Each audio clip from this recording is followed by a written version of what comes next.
நம்ம இப்போ மீன் குழம்பு எப்படி வைக்கலான்னு பார்க்கலாம்.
அப்புறம் என்னென்னு பார்த்தீங்கன்னா, நம்ம வீட்டில் இந்த மீன் குழம்புக்குன்னு தனியாக தூள் அரைச்சி வச்சுப்பேங்க.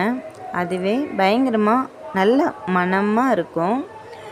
ரெண்டாவது என்னென்னு பார்த்தீங்கன்னா, கொதிக்கும் போதே அவ்வளோ வாசனையாக அவ்வளோ அருமையாக இருக்குங்க மீன் குழம்பு. அப்புறம் இன்னொன்று பார்த்தீங்கன்னா, மாங்காய் நம்ம எப்போ போட்டாலும் சரி மீன் குழம்புல மட்டும் அப்படியே போட்டுறக்கூடாதுங்க.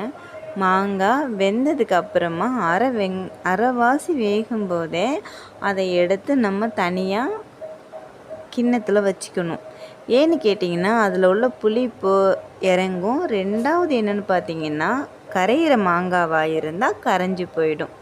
அதனால் நீங்கள் மீன் குழம்புல எப்போ மாங்காய் போட்டாலும் மாங்காயை பாதியோடு எடுத்துருங்க.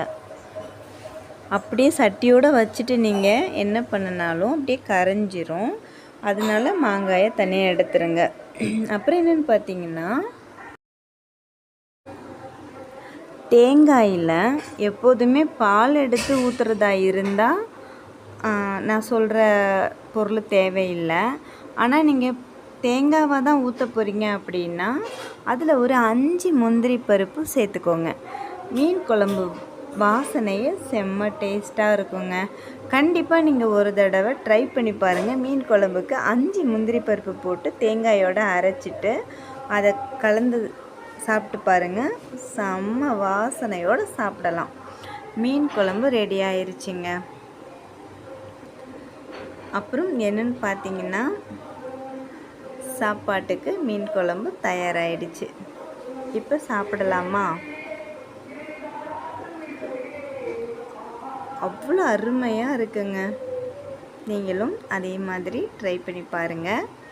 மறக்காமல் பானுமா லைஃப் ஸ்டைல் சேனலை சப்ஸ்கிரைப் பண்ணிக்கோங்க. அப்படியே பெல் ஐக்கானையும் தட்டிக்கோங்க. நீங்கள் இதே போல் ட்ரை பண்ணி பார்த்துட்டு எனக்கு கமெண்டில் சொல்லுங்கள். பாய். அஸ்ஸலாமு அலைக்கும்.